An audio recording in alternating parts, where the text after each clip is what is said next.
Hi there, welcome to my views and news. Three news stories. Firstly, Human Rights Commission of Ethiopia has released a report about road closures, illegal tax collection by armed groups in Ethiopia. Which armed groups are illegally collecting taxes in Ethiopia?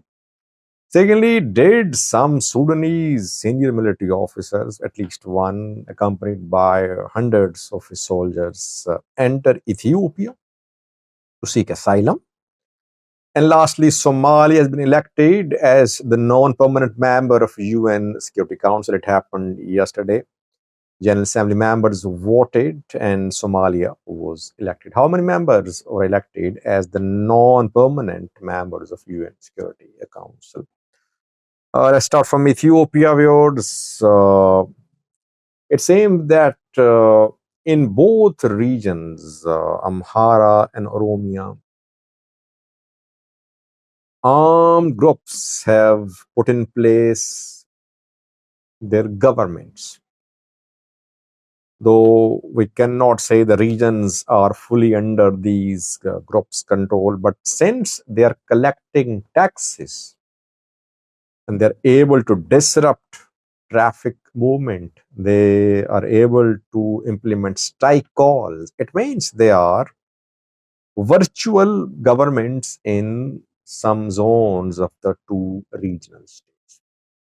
I have been reporting that I told you about calls for strike by the Oromo Liberation Army in the Oromia region. OLA successfully implemented a call. It uh, disrupted traffic supply in Oromia.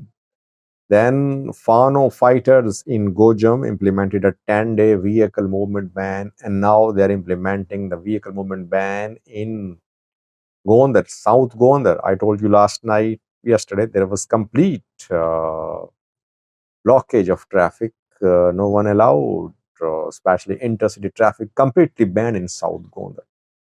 A report by Human Rights Commission released yesterday shows that the groups are not only suspending and banning traffic movement, but they're involved in illegal tax collection.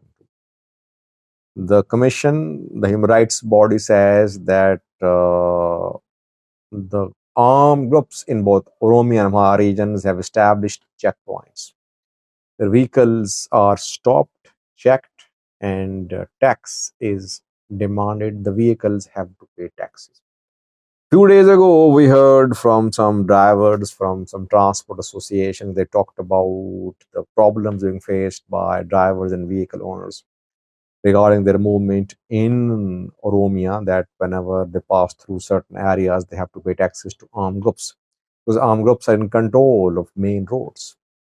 So, confirmation now from the Human Rights Commission of Ethiopia. By the way, Alam Ossem, Minister of Transport, spoke 2 days ago when he submitted his 9-month performance report of his ministry, and he confirmed that by road travel was declining uh, because of the security situation along main roads in the country.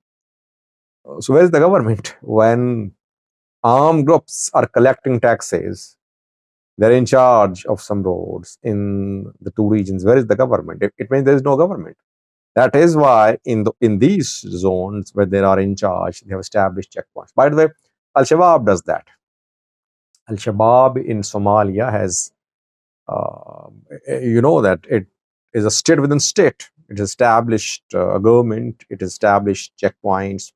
It collects toll tax, which is one of the major sources of revenue for Al Shabaab. Same seems to be the case now, though not obviously in that degree. But these armed groups are also collecting taxes in Ethiopia, and some of them are involved in illegal uh, activities. To kidnapping for ransom is attributed to these armed groups. Some say that they attack the storm banks, to the storm government buildings, government office too, and then they threaten businessmen too. I'm talking about both groups. Ola Fano, they threaten businesses too. So they have different sources of funding. And then people support them as well. Diaspora is funding them too. Secondly, viewers, uh, it is being reported, confirmation is awaited, that a Sudanese military officer entered Ethiopia this week to seek asylum. The man was leading soldiers, Sudanese military soldiers, and he decided to enter Ethiopia to seek asylum. A commander, I don't know about the rank or name, but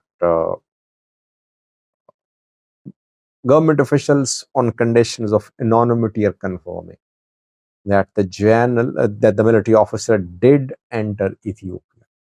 Hundreds of soldiers were with him.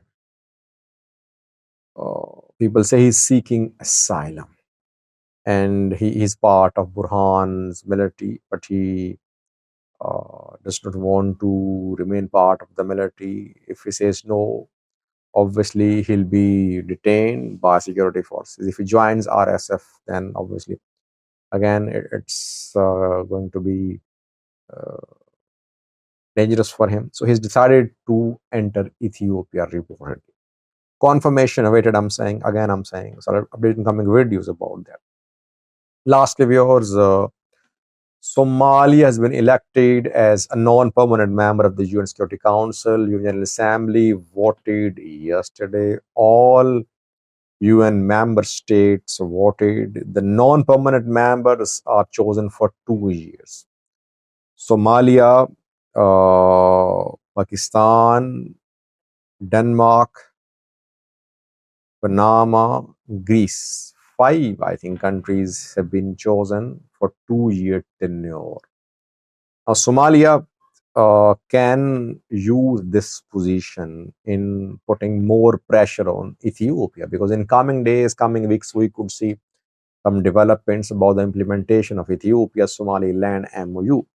We saw statements from the UN, from African Union, from Arab League, from IGAD, all supported.